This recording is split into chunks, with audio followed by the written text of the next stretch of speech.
I think we lost the game really in the first 20 minutes. Yeah, to be honest, these are the type of videos that are very difficult to make. And to be honest, it's probably a short video because it's very hard to really come to grips of how Jamaica really lost that game. So let me just go right into it. Honestly, let's start with the starting 11, and I think most people had this 11 in mind with the only areas of contention being the centre back pairing as well as who will play as the number six. The coach decided to go with Pinnock and Kin, which I thought was a bit weird because I personally always believe that Kin and Pinnock are too similar as centre backs, and I never liked centre backs that are kind of too similar. And I actually thought a game like this is where Lowe would have really shined. Maybe his lack of game time for his club made the issue. The coach put Kin and Pinnock, but well, that's the choice he made. As for the number six position, we all knew that Hayden was out.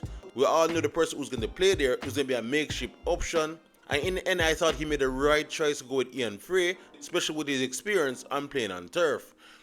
And then when the game started, it was a bit chaotic, but the Jamaicans set up with a clear plan that I outlined in the preview. Yeah, people, I'm not running from this. The plan that I said in the preview that would be key to beat Curaçao, the coach had the exact same mindset and he set the team up in that way.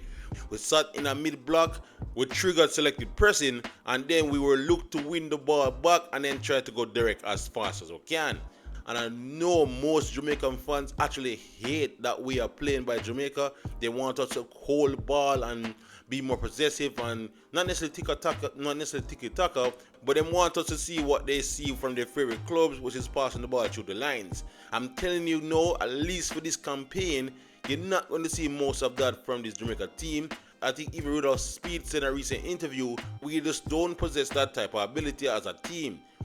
Maybe they are wrong and we're just not trying our hardest to bring to the forefront, but I do believe this tactic was especially at its best how to get around Curaçao. So how did it go so bad, especially in that opening 15 minutes? Well, they failed to execute that last part of the mission. Win the ball back and then find your outlet. In that first 15 minutes, anytime we get the ball, it was more about rushing a clearance than looking for a long pass. Richard King especially, who I thought was tailor-made for a situation like this or a tactic like this, was seen to be more worried about just kicking out the ball instead of just trying to find Bailey or Cephas in space. It was all chaotic, and then at that point, if we realize it's not working, you would want us to know, take a deep breath and hold the ball a bit more and let's try to get our heads together. But there was no one in that middle of the park, not even Bobby Reed, that was getting their feet on the ball to slow things down. We were just simply just getting the ball and hoofing it. Then Curaçao would just come back again and then just pin us down in our own half. And then what makes matters even worse, I said that in the preview that the Curaçao team are not fancy or not favorable when it comes to the physical side of things, and yet they were on the night, especially in the first 15 minutes, fighting us. You heard the coach say in the press conference, We were passive in our duels. we basically lost every single duel in that opening stanza. I could not believe that was the same Jamaican team who just simply was lacking fight, and it seemed that they came here and underestimated the Curaçao team. But I guess the coach can say at the end of the day, the plan was still working a bit. Curaçao dominated possession for the first 15 minutes, but they didn't really create any clear-cut chances.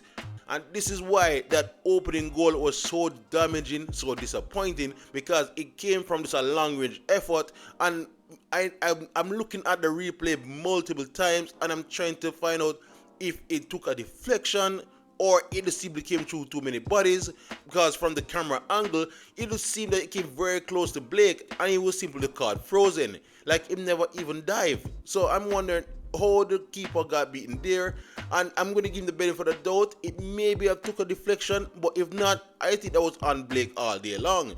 And then because we gave up that first goal, immediately our initial plan was now blown up. In no way that same style going to work, and then the same effectiveness that you expected from Cephas is going to now die down. So now we had to turn to plan B. We had to try to impose ourselves into the game, get Bobby Reed more on the ball, and then try to create something with all the possession. And credit to the Jamaica team here, they did exactly that. They came more into the game. We were now the ones after 20 minutes now having more of the possession and pinning Curaçao in their own half. The only problem is that the lineup that we have out there all of a sudden is not going to work the way we want to play right now.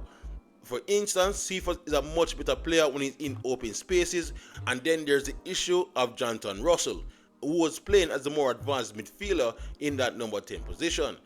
And look, and this is not because he missed a great chance. I still don't know how he missed that open net, he scuffed that shot. But look, if we're not wingers out there that love and can cross the ball, or fullbacks that are look to cross the ball from deep, looking to put the ball early in the box, or at least look to cut it back to the penalty spot often, I don't see the purpose of Jonathan Russell starting.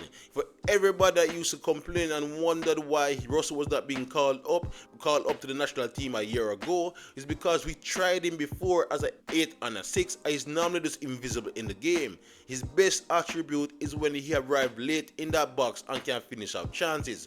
And to be fair to the man, we were simply not generating enough chances for him in the middle of the box. Our two wingers, Cephas and Campbell, are much more interested in taking on their defenders 1v1 to open up a goal scoring opportunity for themselves. Especially Cephas, who I can understand, I think after today, why so much people see him as polarizing, because numerous times he beat the person on the after, got that open space, and instead of just swinging his left boot to put in a cross, he looks to put him head down and dribble some more, and then miss a golden opportunity to put the ball into a danger zone. And I'm guess we just have to accept that is the price of using Cephas. He's going to have a moment like we saw against Bermuda when he's going to dribble from half line and stitch up the net, compared to times when he's going to simply have a golden opportunity to put the ball in the mix zone and he simply refuses to do so. McLaren has to be the one to determine if it's all worth it. But I digress. The way we end that first half did give me a bit of optimism that we're going to find our way back in the second half. And we did start the second half on the same chord with controlled possession. Bobby Reid was in his element. He saw more of the ball. And even Cephas managed to make Curaçao goalkeeper work with a cracking shot from just outside the box. At this point, I was thinking, as long as we keep our concentration at the back, it was a matter of time. But we did not manage to do so. We gave up a killer second goal that really sucker punched us and knocked the stuffing out our momentum. And I think it could have been avoidable. First, Bobby Reid had to be the player to trap back to all the way to the left back position. And he did not put no pressure on the crosser, who managed to put the ball into a good position. But I think with only one player to find in that box, I think King, who was goal side, mind you, could have done a little bit better to be tighter on the man. So he missed the ball in flight. Then he went all the way to their left winger, and Dexter did well to be there in the right space. But then Dexter did the wrong thing and allowed the player to come in goal side, then have a good facing shot on goal. No, I also see some of my colleagues that are criticizing King for standing there as a statue. They wanted him, as soon as the player cut in on his right foot, to come charge and help double team and cut down the angle.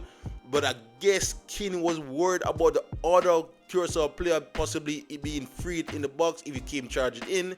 But I think they are correct. You got to be more switch on there and take the gamble, because he got a free shot on goal and scored, of course. From there, I almost turned off the TV. I honestly don't believe there was any way coming back. And I guess I can give the coach a little bit of credit here. He tried to change things statically to give us a chance to come back. He brought down Shamar Nicholson and Dixon for Russell and Bailey and switched to a 4-4-2. And immediately started to see the effectiveness and chemistry between Boyz and Dixon. And it seemed that they could combine and give some energy to try to get a goal back. Like we saw throughout the entire game, Jamaica does sometimes seem allergic to goal scoring. It would miss chance after chance, I'm telling you, especially like late in the game when Curry Anderson got that standing free header in the box and still managed to just put his header wide. Immediately after that, I just knew we would be not scoring tonight. It's going to be a big defeat on the road. But alright, let me go back a little bit back to that substitution when the coach made and switched to 4-4-2. I like the idea. But my only problem, because of Curaçao now leading 2-0 up, they were not going to come forward. They were compact in defense and not dropping the line. At that point, I thought C4 should come out of the game. I was kind of surprised he decided to go with Bobby Reed. I know there's talks about Bobby Reed fitness, but I thought you kind of keep him going out a little longer because him and Curry are basically like for like. So basically bringing on two central midfielders and taking out one of your better creative midfielders in Bobby Reed kind of never sit too well with me. I wanted Bobby Reed out there and a little bit closer to goal as we were chasing the game at that point. C4 I thought should have come out, and if you still want to go with two strikers, you had Burl on the bench, which meant that Campbell could have went left and Dixon come on the right. I think that would have given us more attacking trust because at this point we're 2-0 down, so I wouldn't really care about the third goal. But he stuck to his guns, and in the end we got a bit more desperate and brought on Whisper in the end, who did show a small cameo. He didn't do too badly.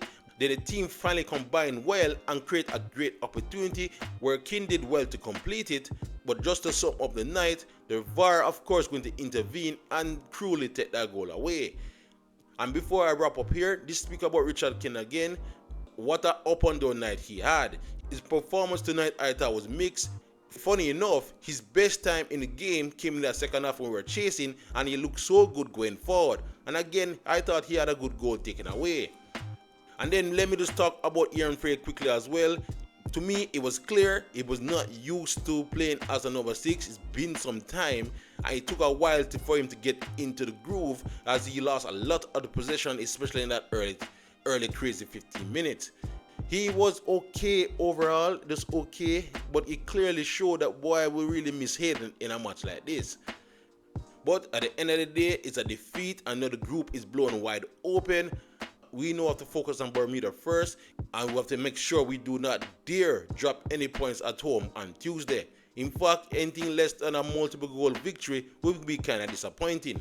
And then after that, all hands on deck, because November is going to be a crunch time, because we have to go to Trinidad, who are now back into the swing of things, to get a massive result there. In fact, we just have to win, and then we have to get our revenge against Curaçao in the last match.